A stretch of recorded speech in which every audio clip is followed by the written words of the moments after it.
tey putsch gars yi dañ kii moo fa amoon ñu koy wax te coup d'état moom moo fa am mais coup d'état la bi nga xam ne peuple bi dañ ci ànd. c'est ça si boo demee Niger dem Mali le peuple est derrière. d'ailleurs boo gisee capitaine Ibrahima Traoré nañ ko terto bi mu yegg si ñaam. mi ngi noonu donc tu vois que ni. waaw c'est-à-dire quand bu ñu nekkee di organiser wu ils ont tourné le dos. CEDEAO ñu tourné le dos France donc dañuy nekk di assumer aussi seen souveraineté oui Cheikh Matala de plus en plus ñoom nëbbuñu ko il se rapproche de réew yu mel ni Russie Chine te xam nañu réew yu mel noonu quand même bu ñuy wax da nga naan foofu moom démocratie amu fa bàjjen au-delà défi wax naa ko au plan sécuritaire benn la waaye défi économique ñu ngi annoncé banque d'investissement taux de stabilisation xëy na pour challenger le franc CFA qui sait mais daje boobu daal xëy na ci yooyu la ñu jëm. waaw wane ni on peut avoir une autre Afrique ci seen i démarche. waaw wax ji mooy est-ce que jàpp nga ni mën naa antu. waaw mais xam nga c'est un sujet passionnant et puis j'en profite pour saluer mes frères burkinabés Djibril et Sanogo parce que bi ma demee mission Congo Brazza ñoom ils étaient venus représenter le Burkina. dañ ma jox benn cadeau agenda boo xam ne dañ ko defee ak reliure seen tissu bi. Fanso d'Anfani c'est ça mu defal ma si un petit texte à mon frère sénégalais les bras ouverts il faut rejoindre l'AES donc ah oui parce que man maa leen doon tooñ parfois naa leen mes frères égarés de l'AES donc on se chambrait et puis on discutait de manière profonde. Bien sûr. Parce que grand passeport bi ma yore passeport burkinabé bi ñun ñëpp suñuy passeport c'est estampillé CEDEAO vrai suñu carte d'identité yi nga yore da nga am numéro d'identification CEDEAO ñu nekk à l'ère des grands ensembles. Il faut que man ci li ma comprendre et c'est regrettable parce que pour man l'Afrique est assez divisée pour ñëwaat tey ñuy def ay micro-états wala micro-organisation au contraire dafa mel ni sax waxuma tubaab bi moo ñëw diviser pour régner mais nous on s'est subdivisé même et d'ailleurs commencé wul tey parce que la balkanisation de l'Afrique si tu interroges un peu l'histoire avec ce qui s'est passé avec la fédération du Mali Soudan bi ñu koy teg boobu la vision c'était pas seulement entre le Sénégal et le Mali il faut interroger l'histoire il y avait d'autres pays yoo xam ni bokkoon nañu ci comme le Tchad amoon na beneen dëkk boo xam ni Senghor taxawoon na pour ñooñu bokk mais tey boobu Houphouët-Boigny qui était l'élément typique de la France bi ñu joxe indépendance la France ne voulait pas que africains yi gisante seen biir ils ont mis la pression sur le Tchad par exemple pour leur dire que su ngeen demee ngeen bokk ci fédération boobu yéen ñun Côte d'Ivoire dañ leen bloqué donc ce qui a fait que le Sénégal s'est retrouvé avec le Mali mais on n'a pas pu aller loin parce que il y a eu des problèmes de positionnement et d'ego et avec tout ce que ça a créé vous allez prendre l'exemple sur l'Union européenne ils ont commencé par l'acier entre la France et l'Allemagne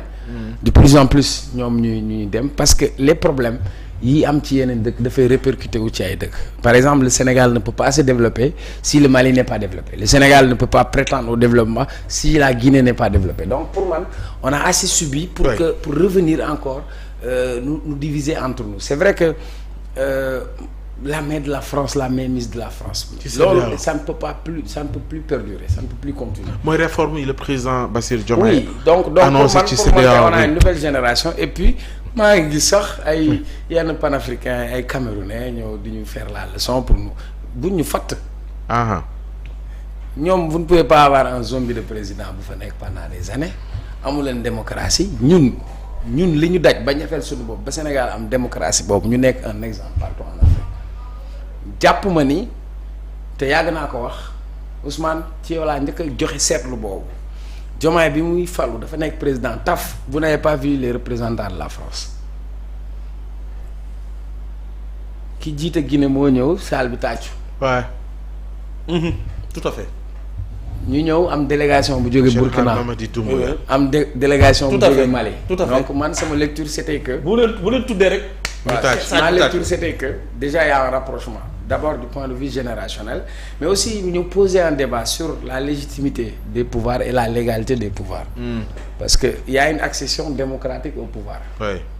ñun ñëpp dañ doon condamner un coup d'état am na sax ñoo xam ni dinañu légitimer un coup d'état pour dire que si les civils n'ont pas pu développer des pays régler certaines questions que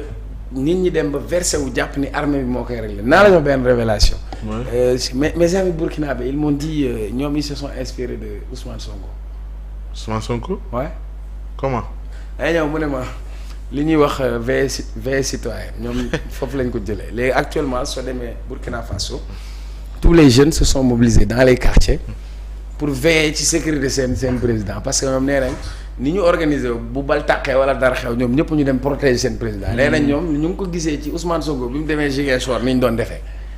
beneen chance bi nga xam ni Sénégal am na ko le leadership de nos dirigeants.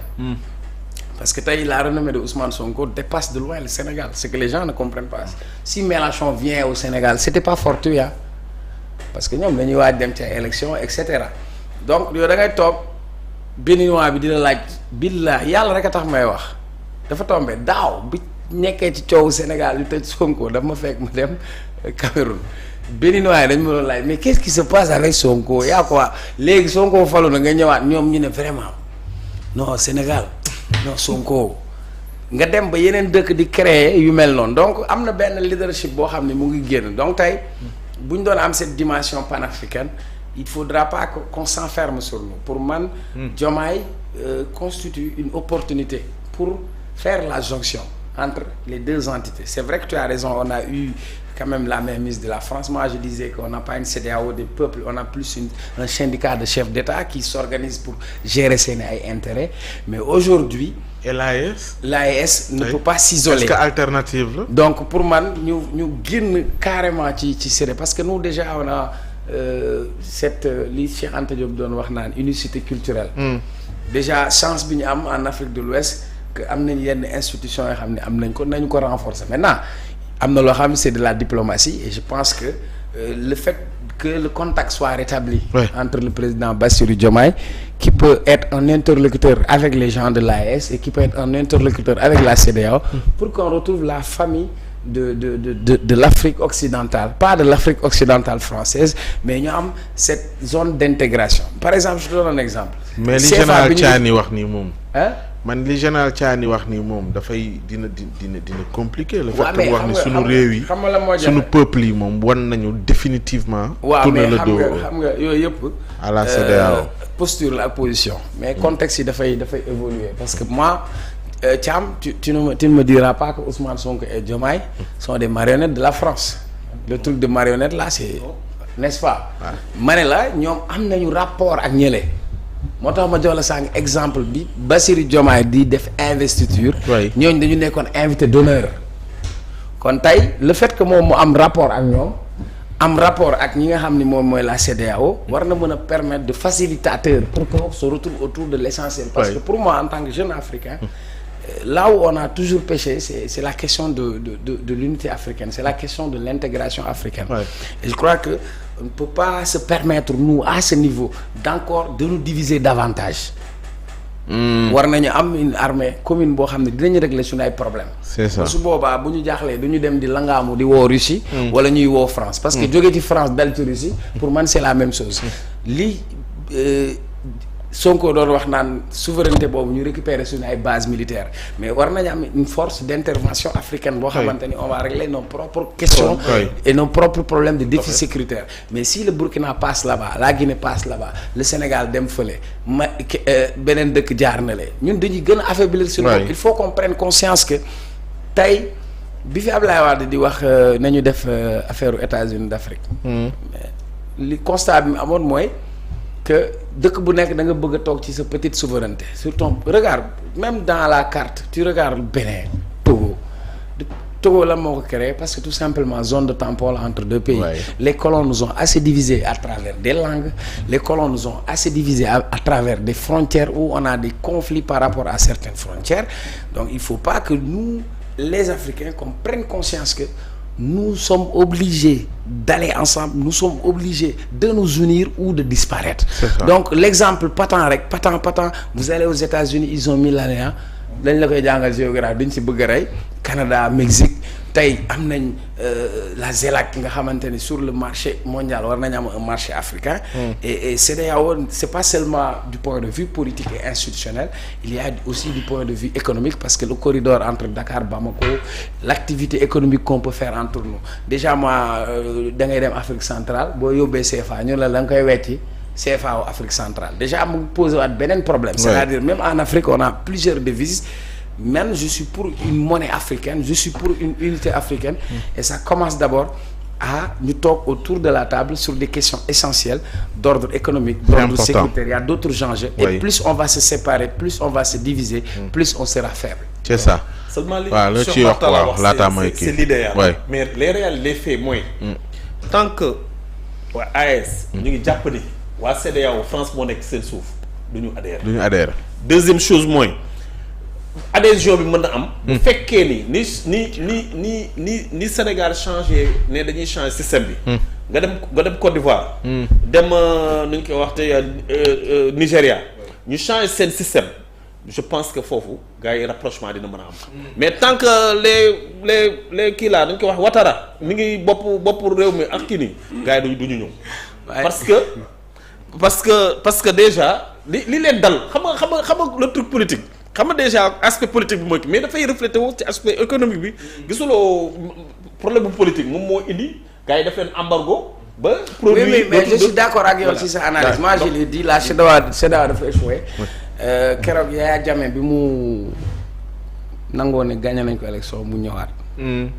boobu dama doon am fu ma dem ma gis Gambien fii lañ doon defee seen prestation de serment Barrow. ñu bind Gambian people have decided. Les gens ont salué l'intervention de la CEDEAO mu dem fa.